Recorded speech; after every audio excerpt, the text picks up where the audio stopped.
بعد حبيبتي ويا روحي بقى فين فردة الشراب يا ست هانم؟ لو انت الصادقه من بعد حبيبي وقلبي بقى فين المصروف يا بيه؟ السلام عليكم ورحمة الله وبركاته على كل الستات المنافسنا وعلى كل الرجال المنافسنا، وربنا يجعل حياتكم كلها سعادة ولا يجعلها أبدا يا رب سادة، ويجعل فرجتكم علينا أحلى عادة، ويا رب دايما المشتركين واللايكات في الزيادة. ما تقعديش تعملي كده عشان خاطر حد. وانت بتتريق علينا ليه؟ احنا الستات مش شوية يا بابا. الستات شوية، انا عارف ان هم مش شوية يعني. الله أكبر. ياما خالص. الله أكبر الله أكبر. بسم الله الرحمن الرحيم. بعد بكرة الخميس. أنا خميس. بعد بكرة الخميس في وشك يعني خمسة. خمسة. بخمس يعني.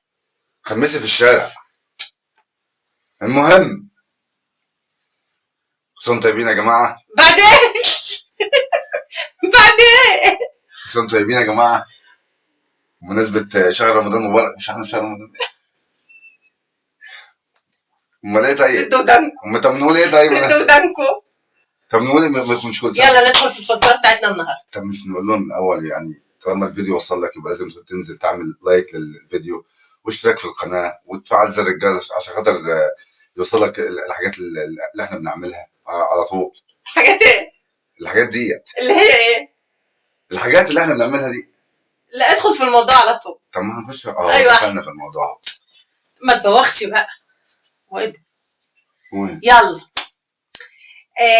احنا ما قلناش الاول اللي هو الحلقة اللي فاتت كان مسلسل ايه؟ الفزورة، حل الفزورة. كانت ايه؟ المداح. لا يا شيخ. انت لحقت نسيت؟ لا والله. المداح. شكلها كده حلقة. بصوا يا جماعة، هو حل الفزورة اللي فاتت.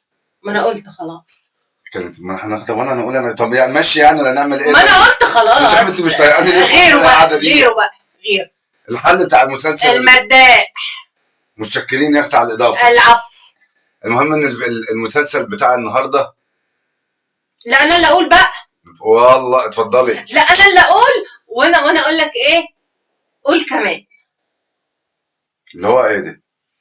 اللي هو زي الحلقات اللي فاتت. الجمله انا عايز بس الجمله ايه؟ يعني ايه اقول لك ايه؟ فسر اكتر. تيجي انت مثلا ايه قايل.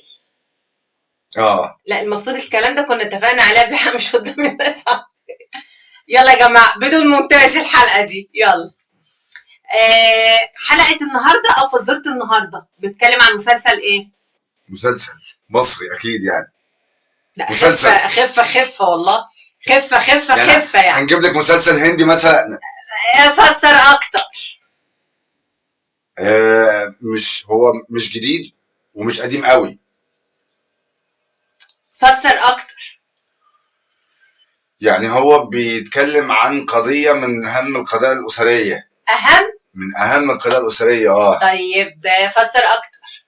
يعني مثلا لو قلنا إيه هي من أهم القضايا الأسرية اللي إحنا بنتعرض ليها مثلا اللي هو المشاكل اللي بين الزوج والزوجة. تعدد الزوجات.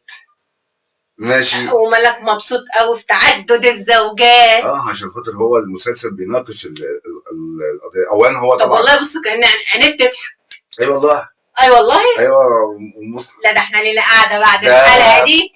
الراجل ده يعتبر مثل اعلى ده انت كفايه عليك مريم بس. للجيل اللي فات والجيل اللي جاي. الراجل ده مثل اعلى. اتجوز واحده فسر اكتر. ده ما صدق. فسر اكتر. انا قاعد بنتكلم هنفسر. لا غيره نط بقى غيره. طيب ما انا بنقول اهو. بنقول ان الراجل ده اهو اتجوز واحده الاول والله يرحمها توفى وبعد كده راح 4 على طول. بعد كده ايه؟ 4 على طول. يبقى هو اتجوز كام؟ 4. ما لا اللي ماتت خلاص بقى. يعني هو التوتال كام؟ 5. وبعد بكره الخميس. ماشي بس كده. بس خلاص. ايوه الراجل اتجوز واحده بس الاخيره كانت عايزه تضحك عليه. بس هو ايه؟ انتوا حد يعرف يضحك عليكم؟ مين؟ انتوا. احنا. ما حدش يعرف يضحك عليكم. ايوه صح. احنا اللي ما حدش يعرف يضحك علينا. صح. المهم يا جماعه. ايوه مش هنحل مشاكلنا احنا قدام الناس. المهم ان هو الاخيره كانت هتنصب يعني عايزه تضحك عليه بس هو اللي ضحك عليها وكده يعني. فهو ده المسلسل المهم يعني المفروض يعني بعد انتوا كلكم عرفتوا. انا عرفته. لا والله. انا عرفت والله. طيب المفروض ان هو طالما انت عرفتيه يبقى هم عرفوا. يبقى اكيد ان هم عرفوه، يبقى المسلسل بتاعنا ايه؟